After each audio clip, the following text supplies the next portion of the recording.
दोस्तों नमस्कार, स्वागत है आप सभी का। अगर फिर से आई चलते हैं राजस्थान की ताजा खबरों की ओर, लेकिन उससे पहले अगर आपने अभी तक इस चैनल को सब्सक्राइब नहीं किया तो कर लें, जिससे कि आपको राजस्थान की ताजा खबर रोजाना मिलती रहे। पहली और बड़ी खबर, वन रक्षक भर्ती परीक्षा के 12 नवंबर को दूसरी शिफ्ट में हुए एग्जाम से पहले पेपर के लीक करने को लेकर 4 आरोपियों को राजसमंद का कांकरोली पुलिस गिरफ्तार कर राजसमंद ले आई है।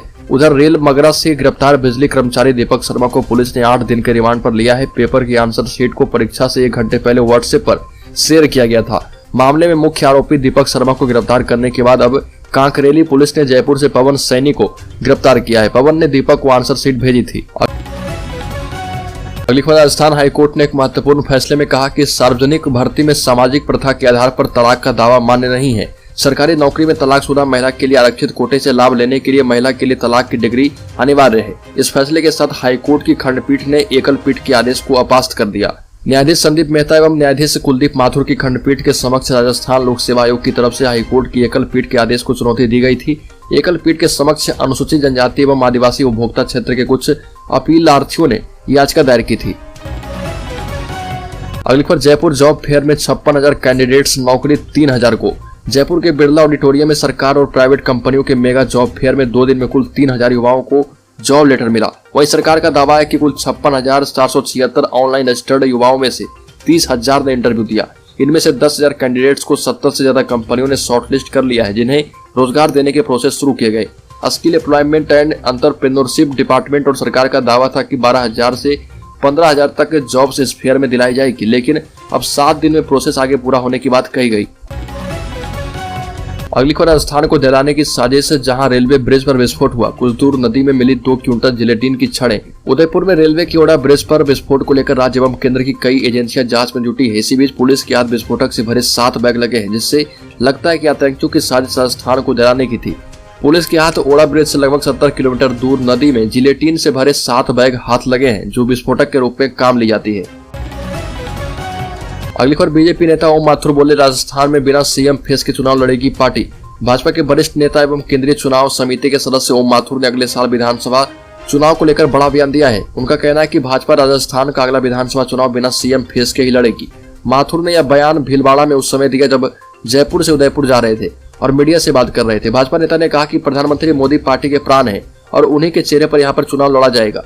ये भी कहा कि गुजरात चुनाव में भाजपा की लगातार जीत होगी। पिछले विधानसभा चुनाव में हमारी सीटें कम अवश्य हुई, लेकिन इस बार वातावरण भाजपा के पक्ष में है।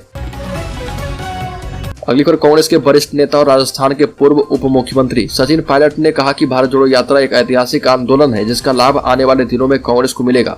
दिसंबर के पहले सप्ताह में भारत जोड़ो यात्रा रावड़ा से राजस्थान में प्रवेश करेगी।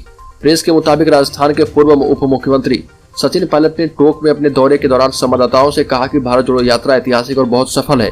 राहुल गांधी लोगों पर प्रभाव छोड़ रहे, न केवल कांग्रेस समर्थक बल्कि आम लोग भी यात्रा को लेकर उत्साहित हैं। अगली खबर, राजस्थान के सरदार शहर विधानसभा सीट के उपचुनाव के लिए भाजपा के प्रत्याशी घोषित। राजस्थान की सरदार शहर विधानसभा सीट के लिए 5 दिसंबर को होने वाले चुनाव के लिए भाजपा ने अशोक पिंचा को प्रत्याशी बनाया है। पिंचा पूर्व में एक बार इस सीट से विधायक रह चुके हैं। भाजपा के प्रदेश संगठन महामंत्री चंद्रशेखर ने पिंचा के नाम की घोषणा कर दी है और वो बुधवार को नामांकन पत्र दाखिल कर देंगे। अगली खबर, सरकार की ईंट से ईंट बजा दूंगा, मंत्री पद से दे दूंगा इस्तीफा। आरक्षण मुद्दे को लेकर कांग्रेस मंत्री का बड़ा बयान। सरकारी नौकरियों में भूतपूर्व सैनिकों के आरक्षण के मुद्दे को लेकर राजस्थान में कांग्रेस सरकार के मंत्री और विधायक मुख्यमंत्री अशोक गहलोत के खिलाफ खुलकर सामने आ गए हैं। आपस में एक दूसरे के खिलाफ बयानबाजी करने के साथ ही अपनी सरकार के खिलाफ आंदोलन कर रहे हैं। पंजाब कांग्रेस के प्रभारी और विधायक हरीश चौधरी ने अन्य पिछड़ा वर्ग आरक्षण की विसंगतियों को लेकर कहा कि सीएम गहलोत ने मेरे साथ धोखा किया है। यह भी कहा कि पिछले दिनों हुई मंत्रिमंडल की बैठक में इस विषय पर चर्चा होनी थी। मैंने सीएम पर आंख बंद करके विश्वास किया, लेकिन सीएम ने बैठक में इस विषय पर चर्चा नहीं होने दी। उन्होंने कहा कि यह हरीश चौधरी के साथ धोखा नहीं बल्कि पूरे ओबीसी समाज के साथ धोखा है। अगली खबर, राजस्थान में अंबेडकर डीबीटी वाउचर योजना का शुभारंभ हो गया है। योजना के तहत शहर में छात्रों को पढ़ने के लिए हर महीने 2,000 रुपए दिए जाते हैं। 10 महीने तक रुपए मिलेंगे। शैक्षणिक सत्र 2022-23 के लिए ऑनलाइन आवेदन कर सकेंगे। पोर्टल पर ये आवेदन करना होगा। योजना के तहत SC, ST, OBC, EWS, MBC के छात्र आवेदन कर सकते हैं। सामाजिक न्याय एवं अधिकारिता मंत्री टीकाराम जूली ने इस योजना का शुभारंभ किया। सचिवालय में मीडिया से बात करते हुए मंत्री टीकाराम जूली ने कहा कि योजना के तहत अल्पसंख्यक समुदाय के छात्र भी आवेदन कर सकते हैं। अगली खबर, राजस्थान के पूर्व डिप्टी सीएम सचिन पायलट ने इशारों में सीएम अशोक गहलोत पर निशाना साधा। पायलट ने कहा कि सरकार जो घोषणा करती है उसको पूरा करना चाहिए, क्योंकि घोषणा के बाद जनता की उम्मीद बढ़ जाती है। सचिन पायलट ने अपने निर्वाचन क्षेत्र टोंक में मीडिया से बात की। एक सवाल के जवाब में सचिन पायलट ने कहा कि मुझे लगता है कि सरकार घोषणा करती है तो उसे पूरी तरह से पालन भी करनी चाहिए। सचिन पायलट ने कहा कि बीजेपी के हमारे साथी राहुल गांधी की भारत जोड़ो यात्रा से डर गए हैं। राहुल गांधी को भारत जोड़ो यात्रा से अपार सफलता मिल चुकी है। अगली खबर, राजस्थान सरकार ने ऊंट पालन को अधिक बढ़ावा देने और उन्हें बचाने के लिए 10,000 रुपए का अनुदान देने का फैसला किया है और इसके लिए सरकार ने 2 करोड़ 60 लाख रुपए का वित्तीय प्रावधान किया है। इस योजना के तहत पशुपालकों की तरफ से मादा ऊंट और बच्चों को टैग लगाकर पहचान पत्र जारी किया जाएगा। पशु चिकित्सक को हर पहचान पत्र के लिए 50 रुपए का मानदेय भी दिया जाएगा। पहचान पत्र जारी करने के बाद ऊंट पालक को भी 5,000 रुपए की पहले किस्त दे दी जाएगी।